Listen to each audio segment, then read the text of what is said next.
And we're live today with Omuugn in the Live with Impact series. And today we're talking about character.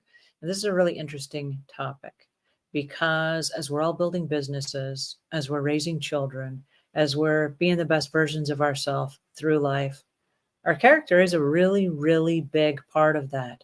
And how we present ourselves to other people is a direct reflection of what's actually going on inside our heads. So I need this session today more than anybody, and I'm super excited that we get a chance to talk about it. Now, for those of you that are just joining us, this is from the book, The Insights and Wisdom of Omuugn. And today we're going through pages 93 through 98. And so if you don't have your copy, this is a great chance for you to go ahead and pick up your copy so that you can read along and so that you can check with us week after week as we go topic by topic. There are a whole bunch of really fantastic characters that will help you be the best version of you. But today we're talking about character. So hi, Omuugn, how are you today? Well, it's a beautiful day, a beautiful fall day here in eastern Oregon. So the sun is shining and everything looks really, really positive. Yay. It's good to be alive. It's a good day for me to be alive as well. I was just dancing before we began here to kind of like bump my energy up a little bit, singing and dancing and just enjoying the morning. So now I'm ready to settle down and open my book and let's learn. So today we're talking about character, and I'm hoping that you will help us understand what is character. That's a complex question that could go in many different directions. In fact, we could write several books about the different aspects of character. Sometimes character and personality are intertwined. If you look up the definition of character and personality, the definition is almost identical for the two of them. But it basically is your mental and moral qualities that are very distinctive to you as an individual. And when we use the term personality, we kind of think of an emotional thing like he's a happy person, or he's a positive person, or he's a negative person, or he's an introverted person, or an extroverted person. And we have those kind of generalities. Whereas if you were to say, what is his character? You would get more into honesty and integrity and patience and more of what really makes the person who he is or she is. Basically, your character is the compilation of all of your traits, all of your genetic construct. And that's really what the books are all about. Is one day I asked myself the question, what is it that makes me who I am? What is it that forms my character? And I started to identify specific traits that form my character. And I actually came up with 158 different traits. And that's not all of the traits. There are other traits that weren't as primary, weren't as basic, weren't as core as the ones that I chose. So you can go in a lot of different directions, but analyzing your traits, for example, one of the characteristics of character, for example, is our moral value. We all have a moral value. Well, what is a moral value? So that first question leads to the second question. And what we're going to find out today is that really a lot of things depend on the questions that you ask yourself. If you don't ask yourself questions, you're not going to have very many answers. And you'll drift through life sort of aimlessly, habitually, without a real direction as to where you're going. And so you have to ask yourself very specific questions. For example, on the moral values, they kind of center around what is right and what is wrong. And Well, what is right and wrong differs a little bit depending on the culture that you're in, or the religious affiliation that you have, or your philosophical belief, or what's happening in society. It also is based upon your upbringing. What values did you learn when you were a child growing up? And so there are a lot of different ways to look at moral values. And I don't want to get too carried away in that direction, but our traits really need to be defined. We need to understand what our traits are and what we believe, because we're actually going to act in accordance with our belief system. And if we're going to do something, we have to justify it and put it into our belief system, or our conscience will bite us. And so it's a way that we have to look at things. And there are certain things that we need to understand to do that, which we'll be talking about some of those today. Well, and that was my question. Why do we need to have a strong moral character? Well, we have to, for example, the society that we live in has certain standards, and there are legal things. Some things are illegal, but they're moral, and some things are moral that are illegal.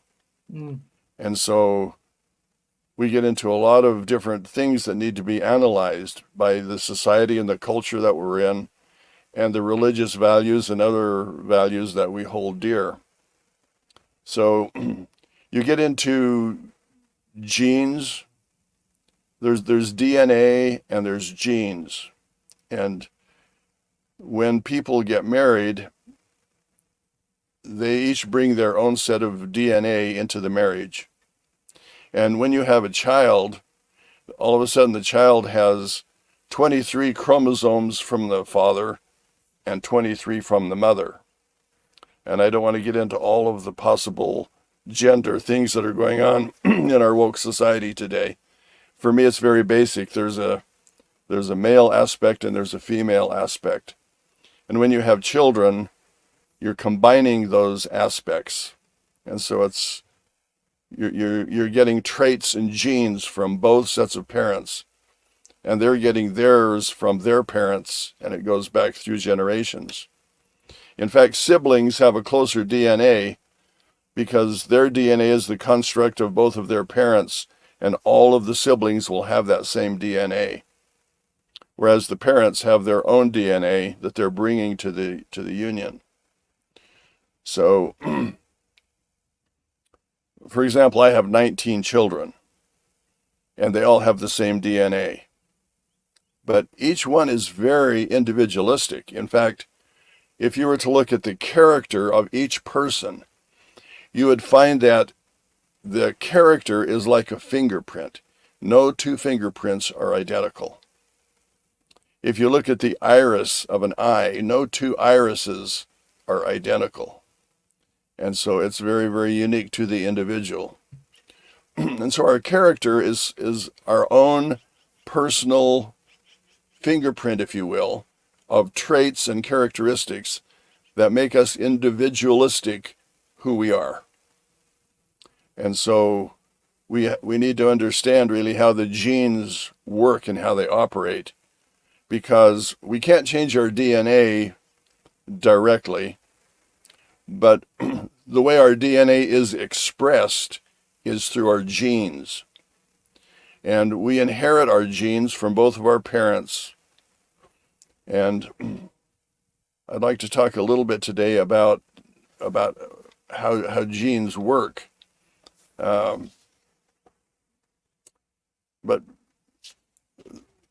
ask another question. Go ahead, because... Do you want me to go ahead? Yeah, I'm sitting here and I'm thinking, okay, so fortunately, and for those of you that are joining us and do not know, I happen to be one of the 19 children that has the exact same DNA as all of the siblings from Omuugn. So I'm interviewing not just my mentor and my hero, but my dad.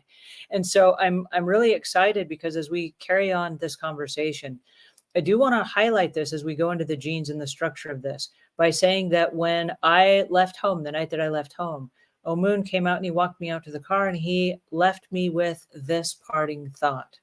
He said, wherever you go in your life, you're going to be a representation of the company that you work for, the church that you attend, and the people that you hang out with. They're going to think that everybody around you has the same moral character and the same set of beliefs that you do. They're going to behave the same way. You are an extension and a reflection of them. He said, so if you go represent a family, make sure that you're representing the best version of yourself so that it's not a bad reflection on that family and of the church and of the company that you work for and all the different situations in life.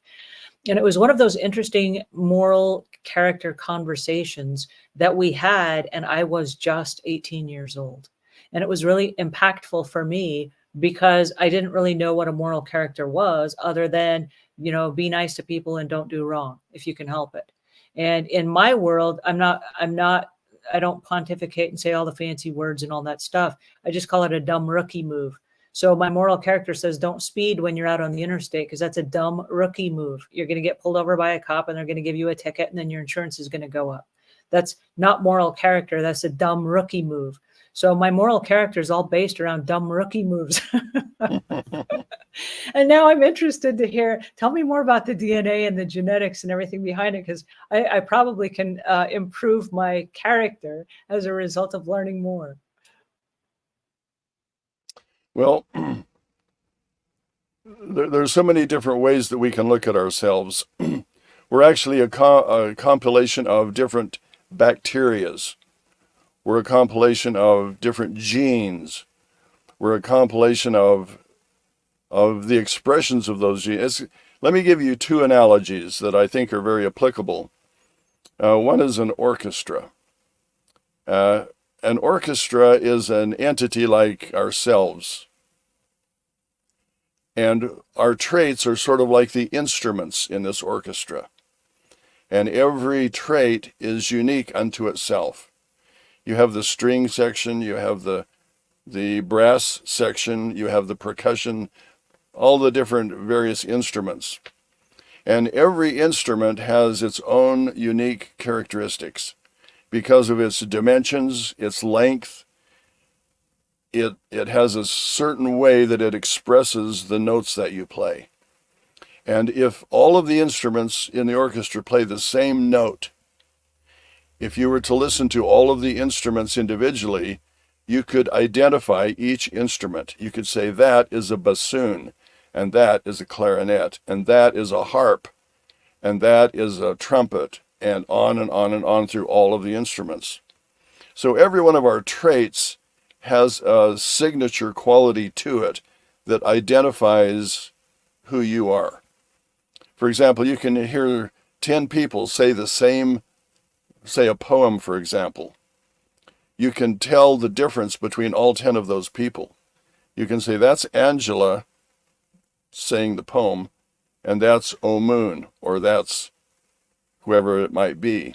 You can identify people by their voices, by their tonal qualities. The things that come out of us have a signature to them of who we are, and they carry our traits. And a gene has a very specific function. It carries information, and it synthesizes that information for all of your glands and all of your organs and all of the systems of your body, all of your neuro communication networks, your digestive processes, repair of damage. If you get cut, your body will repair itself. There are systems that are operating your body all of the time, and it depends on what genes are turned on or turned off, because the genes that are turned on will give you your particular characteristics. And we need to make certain, for example, there's a science called epigenetics. And epigenetics is how genes function. And it determines, for example, what you're inherited with. And an example of that would be my brother is very, very musical. He's an operatic singer. He married a wonderful pianist who's very, very musical. And those traits were passed on to their children. Their children are very, very musical. And you could find a family where the father maybe is an engineer and the mother teaches math in college or something, and the children will have a proclivity for math. A proclivity is a trait, a genetic trait that is passed from one generation to another. And we all have proclivities. There are things that are in our genes. For example, some people are big and muscular and strong, and some people are just really frail and skinny. Some people try their whole life to lose weight, and other people are trying to gain weight. And so the genes that are turned on in your particular inherited construct determine to a large degree who you are and what you are. And a proclivity is one of those things that are designed in your inherited makeup. Whereas a predilection is something that I want to do, that I desire to do. And so I can actually turn genes on and off with my predilections. In fact, one of the reasons why people study self-help books or go to seminars is because they want to change who they are. They want to change themselves for the better. They want to become the best version of themselves. And so learning techniques how to do that will change their way of thinking and their way of speaking and their way of acting out. And it will actually change the neuro programming inside of them, creating new neural pathways, pardon me, new neural pathways. Your pathways are the synapses that take place between the chromosomes. And there's a circuit that completes itself between one chromosome and then coming back again, kind of like an electrical circuit has a positive wire and a neutral wire. And if it didn't complete a complete circuit, then you wouldn't be able to utilize the electricity. And the same thing with our genetic traits. Unless they form a complete circuit, we don't get the value out of that genetic function. So we need to be very considerate about how our genes are operating and which ones are turned on and which ones are turned off. And so well, that takes me to our next question, which is how do you become aware? Let's suppose that you realize my genetic structure is producing a cycle and it's not quite completing that cycle, and the electricity is not quite making me the kind of person that I want to become. In that analogy, how do I become more self-aware to change my character for the better? Well, that takes us back to the questions. If you consider the different traits, you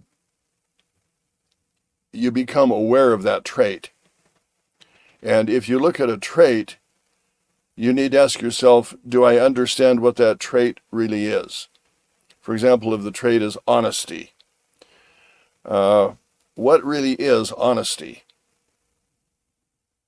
And if you study what honesty is, then you have to have some kind of a reference point. It can be a spiritual reference point, a religious reference point. It can be what is acceptable in society. For example, businesses operate, and not everything a business does is what we would really term honest. It's sort of acceptable in the business world. For example, we work with a fiat currency that isn't a real currency. It's a currency that's been made up. And everybody accepts it as real currency, but honestly, it's not a real currency. It's a representative of what a currency would be if you had a real currency.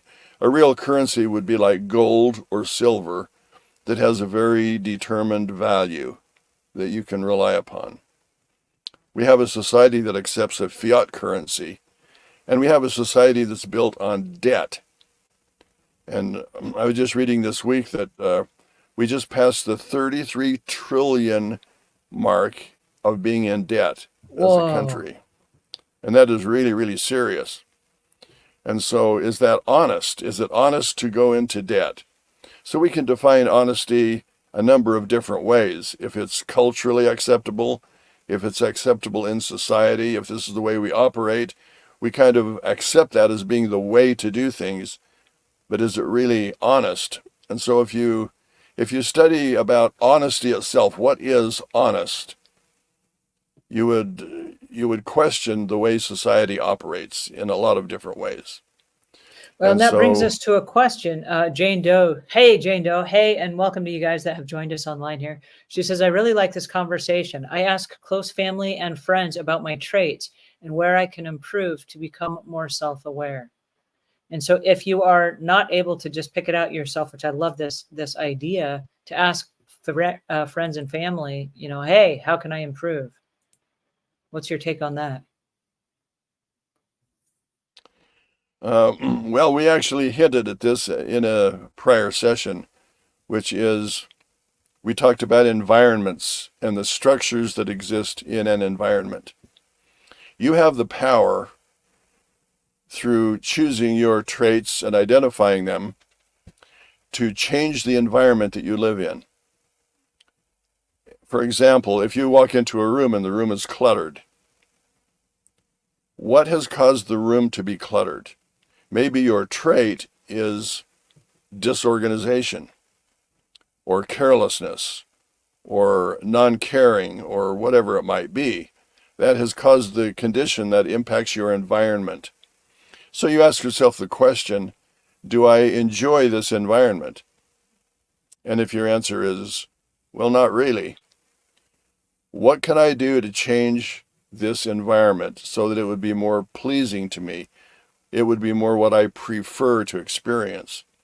For example, if you walk into a kitchen and the sink is full of dirty dishes, why does that condition exist? And is that a condition that you prefer to have? If it's not, then you would say, what can I do to alleviate this condition so that when I walked into my kitchen would be clean and organized and beautiful, and I would enjoy being here.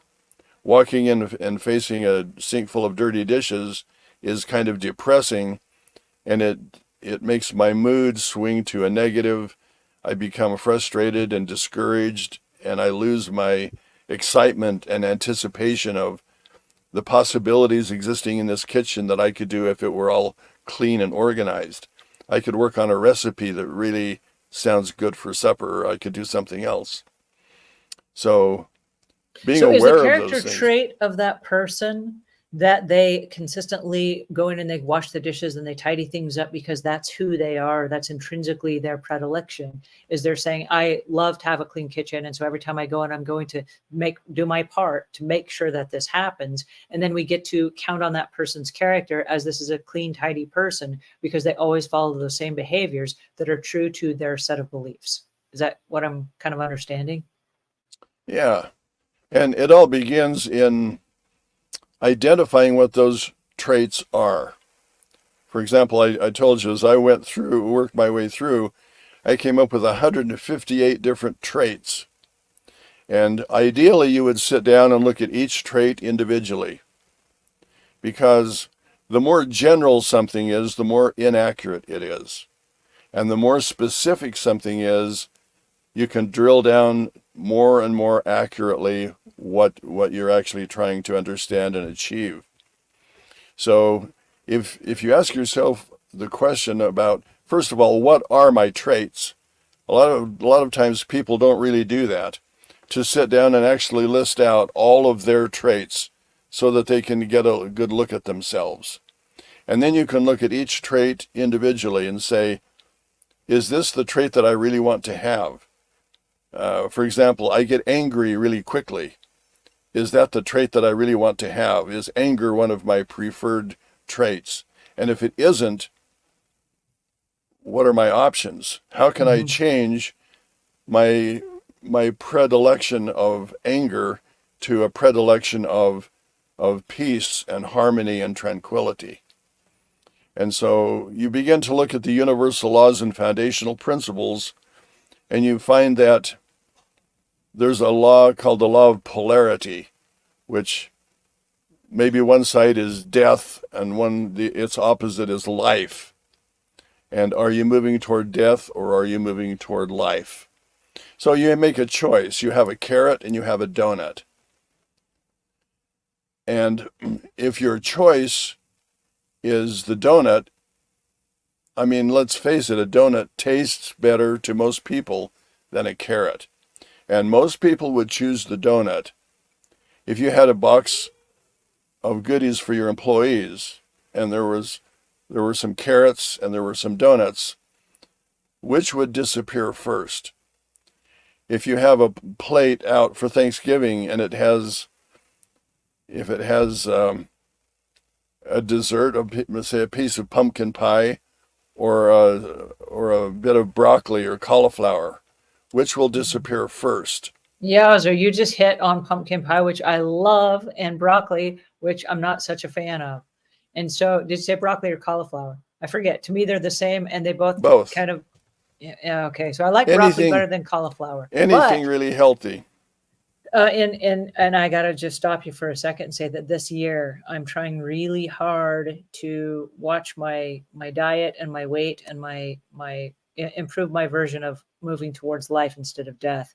And I have sworn off this year the Costco pumpkin cheesecakes because those are to die for. And they're about to come out. They come out about this time every year. And then it's just like I sink into a black hole. I'll buy one of those whole things and I say, well, I'll have a little tiny sliver and I'll make it last all winter. And I put it in the freezer. And within about 3 days, the whole entire thing is gone. And I ate it all, I mean, so we're not doing that this year. I'm going to go for the broccoli and not the cheesecake. What you said was actually a pun with the information contained within it. You said the pumpkin pie cheesecake is to die for, which takes you right to the death polarity. Mm-hmm. And so when we make decisions, we need to make decisions based upon universal laws and foundational principles. And we should begin to think in terms of what should I be rather than what I want to be. Mm-hmm. Because what I want will tend towards my appetites and my passions and not necessarily what's best for me. And so our decisions should be based upon foundational principles always. And so you need to have an understanding of what your traits are, and you need to have an understanding of what the universal laws and foundational principles are. And then you can begin to make wise choices and change your environment in ways that you want to be experiencing life the way you prefer to experience it. And so that's kind of the crux of the matter. We can change our traits. That's the essence of this topic today. Well, in talking about changing our traits, there's a really fine line, and I'm torn between this fine line. It's a fine line of transparency. You've talked about having employees. Do you share with them all the information, or do you withhold some information? And you talked earlier about how in business we don't share all the information, and sometimes it's oversharing or it's not relevant to that particular employee. And so I consider it the big cup, little cup theory. And what that is if I have a great big cup of information and an employee or a person that I'm talking to has a little tiny cup and I pour the great big cup in, it's going to fill it up and then it's going to leak over the top and it's going to run down the side of the table or the counter. And so I have to be very specific about how much and what I'm putting inside that other cup. And then withholding that information, is it the right information I'm withholding? And how does that affect my character? And I think of it in terms of, telling people on a need to know basis what information they need. But I don't want to overwhelm somebody by saying, look, here's a website and there are 107 plugins and here's the to-dos on how each one of them works. They're going to be overwhelmed and they're going to get nothing done trying to navigate those 107 plugins. All they really need is the one plugin, and they need to know when you click on this over here, and this does this, right? So when you talk about character and you back that up, just not from employees, but on a regular scale, with parents talking to their children, big cup, little cup, Children does not need to know all the information because they can't comprehend it. They haven't had that much life. They don't understand it. And so you have to withhold information. And where do you draw the line between being honest and withholding information and being secretive? Well, there are a lot of different scenarios, and they're all a little bit different.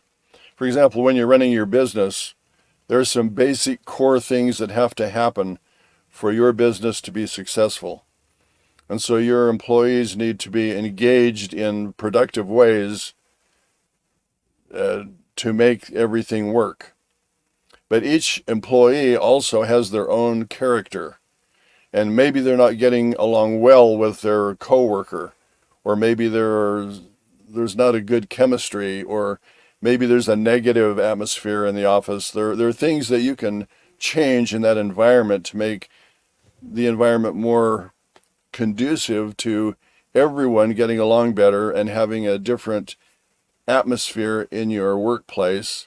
And maybe everything will work better and your business will be more successful if you can do that. So it's balancing what has to happen in business with the character of all of the people and how they see kind of the same values and the same moral system and there has to be some continuity in the way they look at how they operate together.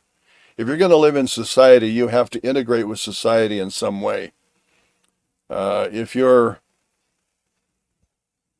say you live in a very, very democratic state, but you're a MAGA Trump supporter, you could create conflicts very, very easily. No. Yes.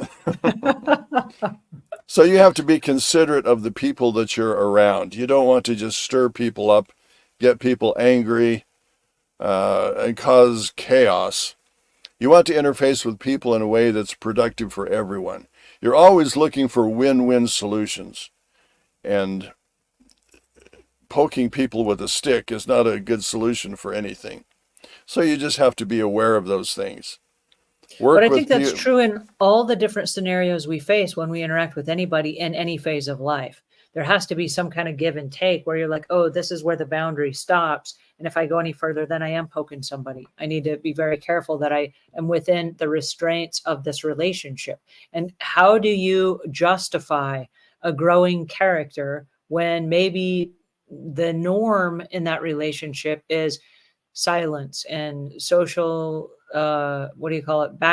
withdrawn socialness and kind of keeping stuff to yourself and not communicating? How do you navigate something like that? Well, always the interaction between individuals that's its own book in and of itself. Okay. Usually you have an assumption about the character of the person that you want to marry. And they have an assumption about you and your character. And what we have are two assumptions getting married. Mm. But assumptions, the very definition of assumption is that you don't have all of the information that you need to make an accurate assessment. And so you have a tendency to make an assumption. And assumptions are always inaccurate. They're always inaccurate. Assumptions are usually looking at what, but you have to understand why and where and when and how and with whom to get all of the information that you need to make an accurate assumption. If your assumption is just on what you assume, it will always be inaccurate. And that's why many, many, many marriages end in divorce. Along the line, you find out that your assumption is just not accurate. It was not accurate in the beginning. And the actual character of the person isn't who you really thought you were marrying. You were marrying your assumption of the person, but that's not really who they are. And so it takes us into the other analogy that I was going to use, and that is a computer. A computer is built with certain hardware. And the hardware functions of a computer are just basic. You have so much memory, you have so much RAM, you have a certain size hard drive, you have whatever operating system, It can be Windows, or it can be Apple, or it can be Linux, or whatever it might be. It's kind of built into the system that you have. But when you sit down at the computer, it's not just the hardware, but it's the software. What programs am I going to run? What YouTube channels am I going to watch? What am I going to learn from sitting in front of my computer? I control all of that. And so I'm working in conjunction. The hardware is sort of the genes that we're born with, and that's the operating system that's working. And using it's called methylation. Methylation is the element of epigenetics that you control the switches of your genes to turn on and off. If I want to develop a certain characteristic, I have to turn certain genes on. And to turn them on, I have to go through certain processes, utilizing my neural networks, by utilizing the thought processes that I have, and by utilizing the words that I speak and the actions that I take. I create a new reality. And so when you sit down at the computer, you're really in control of what you experience. You can change that environment. You can just sit down and entertain yourself all day with different movies and on and on and on. Or you can sit down and go through self-help videos and learn how to do a lot of things and change your ability to handle all different kinds of situations. Or you can use your selection to, there's a whole branch of, it's kind of non-science. There's science and there's non-science. And the non-science gets into the religious things and into the metaphysical things and into the non-tangible things. Love. What is love? Science can give you some maybe chemical things that are going on with love, but love goes way beyond what science can duplicate in the laboratory. And Is that the reason why you have parents who, for example, and I don't know any of these parents personally, but there are parents who have children that are murderers, for example, and this is an extreme situation, but they love their kid unconditionally because that is part of their DNA and part of their, that's their child. And so you're talking about the unconditional love and the ability to love, and where does that come from? Are you talking about something like this where that is just that person's character and that's who they love their child even though their child did some wicked things? Yeah, you have a bond, a natural bond. It's called familial love with the people that you share DNA with. It's a DNA connection that's really, really strong and powerful. And people do love their own children. In fact, you can have a really homely child, and the parent will think that the child is lovely because they know the child in ways that a stranger wouldn't. They know that the child is loving and giving and is full of generosity and is happy and just has really, really good characteristics. Where a stranger would look at the child and say, man, that is really a homely child. But that's not really who the child is. That's just a genetic factor. And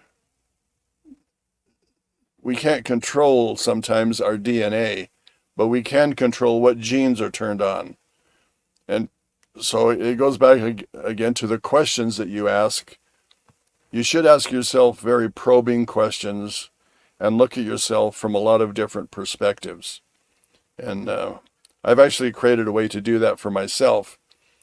Is that something you could share with us? Probably in a different time and space than this. It would take us sort of off the subject. Okay. But I have a way of looking at things through different filters that I have created so that I can look at things objectively rather than through my own bias. If you look at your traits, you'll find that your traits, not all of them are good traits. It's not really a science, but there's an element of theory, I guess, called the Enneagram. And the Enneagram is you're born with certain traits that are deficient. And that gets into another area of mineral salts. During your gestation period, you're processing in your development certain mineral salts. And if you lack some of the mineral salts, then your formation isn't quite up to par. And you'll have a tendency towards certain weaknesses and certain predilections, if you will. And so there are a lot of different ways to look at this. But the thing we have to keep in mind is that we are basically in control. And if we're asking the right questions and probing, looking for answers by researching and studying, finding out what a trait really is, and is that the trait that I want to amplify? We all have good traits, and we all have traits that could be worked on a little bit. And so we need to identify those. We need to maximize our good traits, and we need to improve the traits that need a little bit of work. So that should be a process that we're in all of the time. Well, and that leads me to asking the question, what questions should we be asking of ourselves? And before you answer that, you actually already did in the book. And this is the Insights and Wisdom of Omuugn, which breaks down to a topic of, and it might be the all 158 characteristics, because it's 2 really fat volumes that are available now if you haven't already picked up your copy. It's 2 volumes, volume 1 and volume 2, and we're going through this right now. But it's all the different character traits that we are talking about that are everything from action, accountability, characteristics, honesty, kindness, compassion, all the different questions we should be asking of ourselves. And there are a lot of insights in here that just a snippet of an insight will send you off on a whole tangent to say, wait a second, how does that fit in with my life? Am I exemplifying that in my life to the best version of myself? And if the answer is no, just asking the question from that one insight is really powerful. So thank you for putting together this entire series for us so that we can ask those questions of ourselves and so that we can develop a better character. Because I don't really care who you are, but if you're going to survive in life, you want to be the best version of yourself. Nobody wants to go through life thinking that they're a crappy person and feeling insecure and second guessing themselves and being unsure. And you go out in public and you're trying to make a difference and you're trying to have a positive outlook on the lives of other people. And then you have imposter syndrome and you're afraid that people are going to find out that you're really not who you said you were and all these things. So I love the fact that we're having this conversation to say, hey, we did not all start out with a really strong character, but you can develop it. So I really love the fact that you've put this together for us. Thank you for that. Yeah, and there are a lot of people who really suffer with things like depression, and they have kind of a negative outlook on life, and maybe they have a poverty mentality. And depending on what genes you have turned on, you're going to have a certain belief system. And there are some belief systems that we have that are false. They're just not accurate. And we somehow have to justify what we do with our belief system because we act out of our belief system. If you put a person in a situation, you introduce, for example, a spider, some people will go, ah! And they're terrified. And if you introduce a mouse, they will go, ah! And they're terrified. And it comes out of their belief system. There's a reason why they believe a spider is a scary thing. Maybe they saw their mother go, ah! And that was impregnated into them when they were very, very small. And they've carried that belief system, not knowing that spiders actually keep all of the bugs down. I'm a gardener, and spiders are very beneficial insects in taking care of a lot of the pests in my garden. And so you don't need to be afraid of spiders, but you need to learn how to live with them. And so a lot of our beliefs are just false beliefs. And a lot of times we're afraid to look at our belief system to actually see if it's accurate or not. That's why it's important to learn what the universal laws and foundational principles are, because we need to compare those with our belief system. And we can alter our belief system by changing our methylation, or the genes that are turned on and off in our various traits. And so if we can learn to manipulate our traits, we can redefine our character, and we can become the person that we want to be. We can become the best version of ourselves if we're aware of the traits, and if they're the traits that should be in place, operating the way they should operate. And it takes a kind of an effort to do that. If you start your day, for example, with taking 15 minutes to sit down and breathe deeply and kind of energize yourself for the day. And instead of looking at problems and negative things, circumstances that you're in, the debts or whatever it might be, if you look at all of those things rather than problems as lessons that you're learning and opportunities to overcome those things and develop new character traits, you'll be excited about what before was a problem or a negative circumstance. So you can program yourself to be the kind of person that you want to be, that you want to be around. You don't really want to be around a negative person. Yeah, some people come into your environment and they're just a rain cloud over their head, and everything that they do is just chaos. And there are some people that are just happy and positive, and they give you energy and they excite you and they make you want to do things. And it's fun to be around those people. So you can actually develop the character traits that you prefer to be the kind of person that you prefer to be, the best version of yourself. Well, I want to ask the question, how do you do that? I know for me, I look at it as like a pair of worn out shoes. And I run with a set of beliefs until they stop working for me. Like, I'm not questioning beliefs and stuff that's working in my life. I'm like, hey, it's working. Why question it? When it stops working, I want to know why. And so I say, hey, wait a second. This was working all the way up until right now in my life. What changed, and why is that no longer good enough for me? Or why do I no longer believe that? Or what changed? And once I start questioning it, I look at it like a pair of shoes. Like, I'm a runner and I love to have nice supportive shoes that have great arch support, and they've got a great heel support, and they keep me from supination and pronation and all the things. And so when I run with a pair of shoes, it's got to be a supportive pair of shoes, just like my belief system. And when I find that the tread has worn out and I'm now over onto one side of the shoe, and as I'm running, it's affecting my posture and my balance and my stride, I have to say, you know what, it's probably time that I take this pair of shoes off and retire it and go get a new pair. And I think of my belief system a lot the same way. It didn't negate bringing me to this moment in time, but for whatever reason, that set of beliefs is no longer working for me.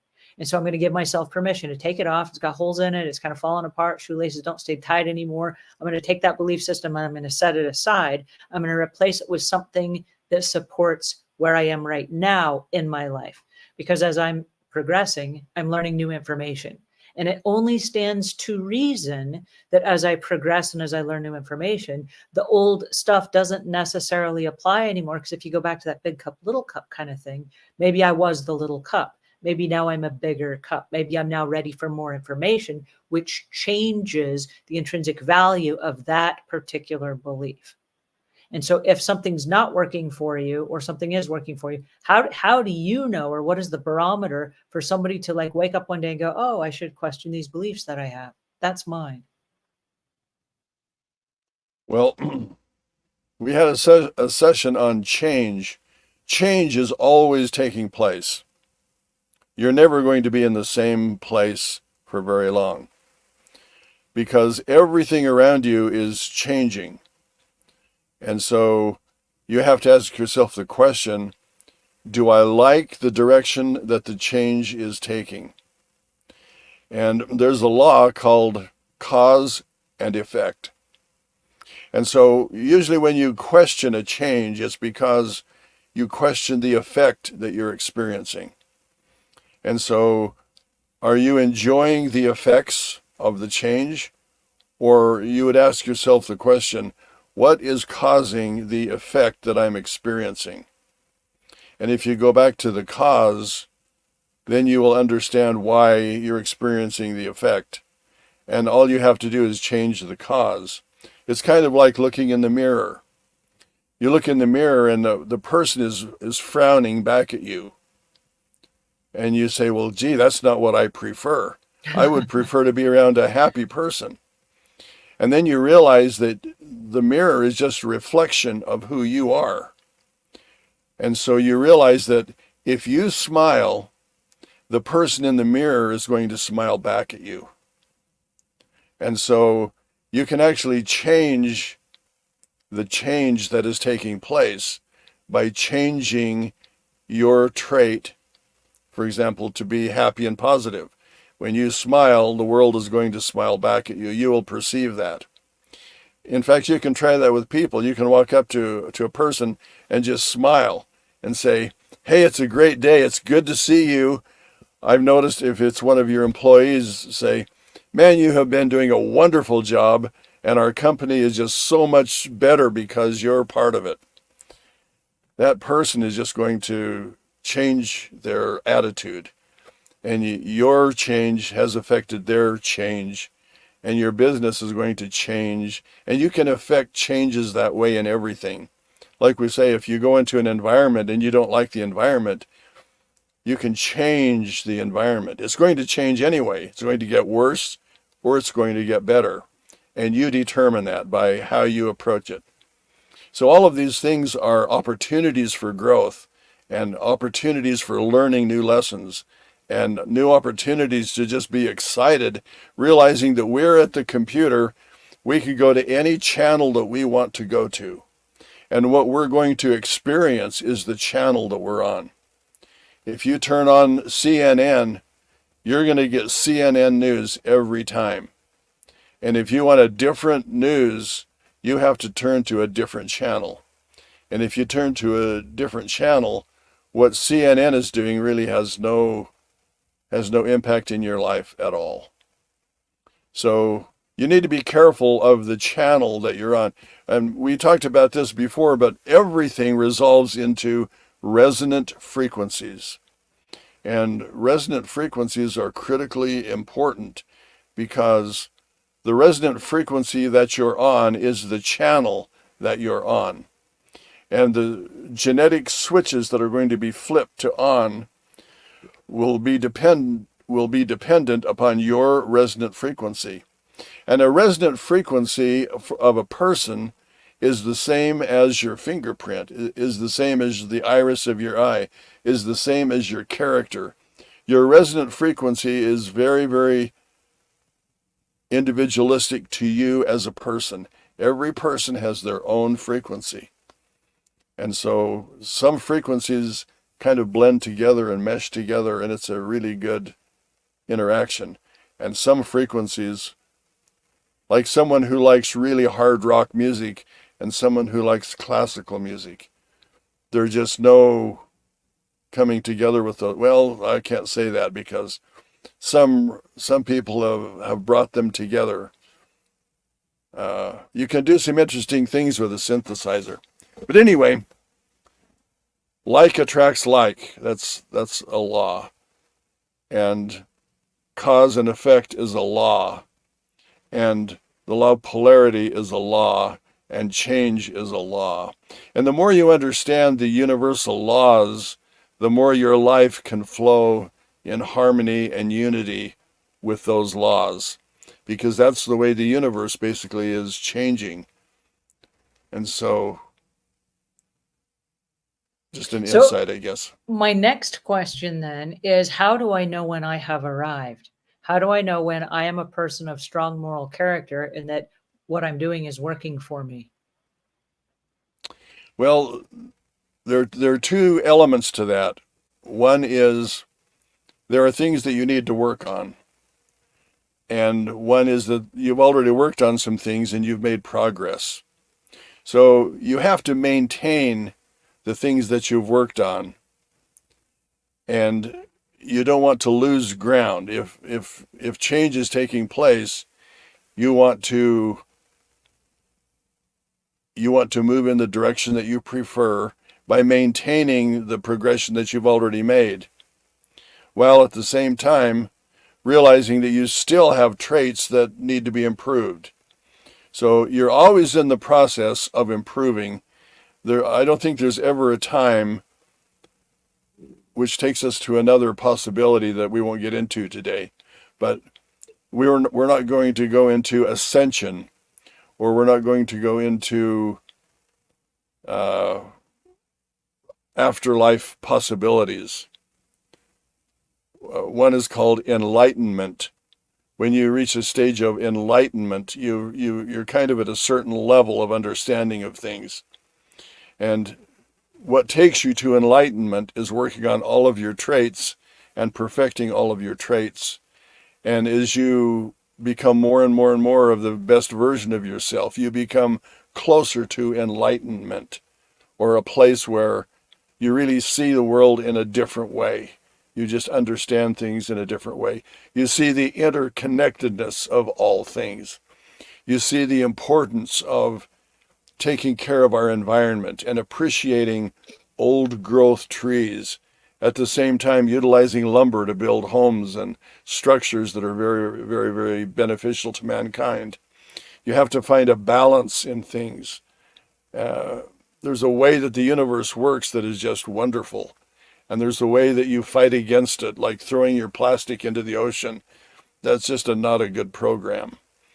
And here's something that doesn't break down for thousands of years. Why don't we roof our houses with that stuff? Why don't we put that on our roads? Our roads are always in disarray and we have potholes. Why don't we use plastics in our roads so that they don't deteriorate? I'm sure that technology could devise systems that would be more beneficial. We don't want to pollute the environment that we're in. We want to make it better. Everything that we do should be a win-win for the earth, for the environment, for the people that we're around. Everything should be just exciting and a growth opportunity, and we're just surrounded by limitless possibilities that are beneficial. Oh my goodness. This was just the tip of the iceberg. I need to make a sign and stand on the corner and just say, this is a wonderful day, and it's just full of possibilities. Don't let any of them escape you. And one of the great ideas is that every moment is a moment that you can implement a positive change. You don't need to waste a moment. And we have this moment right now that we're telling everyone that you can maximize this moment, and basically how to do it by changing your traits and your character for the better, becoming the best version of yourself. Well, and I love the fact that you started with yourself, because it's easy to go out there with a picket sign, and it's easy to go out and say, you change, I'm demanding you change, I hate the way you're doing things. But when we start with ourselves and we make the change within ourselves, we're in a different position then to, like you said, through the law of attraction, attract different things into our circle of influence. And I remember one of the best pieces of advice that I ever got from my mentor, which also happens to be you, is you said, become the kind of person that you want to hang out with 365 days a year, every year for the rest of your life. And you will attract those kinds of people to you, instead of going out on a wild, crazy search, trying to find someone that will complete you. And it was a really good piece of advice, because instead of aimlessly going, hey, where's my other, element of happiness in my life, and searching for things, drugs, alcohol, sex, excitement that we have in our lives, instead of searching for those things, but to really focus on myself as who is the person that I want to be, then I can attract those kinds of people into my life. And because we're one and the same, instead of just annihilating the reality of life with television and internet and whatever the addictions of today's society are. And so I really appreciated that piece of advice. Start with yourself. I think this is a really great place to start in developing your character. Yeah, and if you're that kind of person, those are the kind of people that will want to be around you. If you're a very high-class person by working on your traits and perfecting those traits and qualities, someone who doesn't have those qualities will not be attracted to you. Someone who has a different lifestyle, a different focus, they won't really come into your circle of influence. And so if you want people to be around you that you really enjoy being around, you need to be the kind of person that those kind of people would want to be around. Mahatma Gandhi said, be the change that you want to see in the world. And that's what makes it work. Guys, our time is up for today, but wow, this was fantastic. All right, for those of you that are just joining us, this is from the Insights and Wisdom of Omuugn. If you haven't picked up your copy, now's the time to do it. It's available on Amazon, and we're reading next week on the characteristics of the unenlightened. And I don't know why, but I have a feeling that it's a continuation of today's topic. So work on your character. Have a great week. And thanks again, Omuugn, for joining us today. This was absolutely fantastic.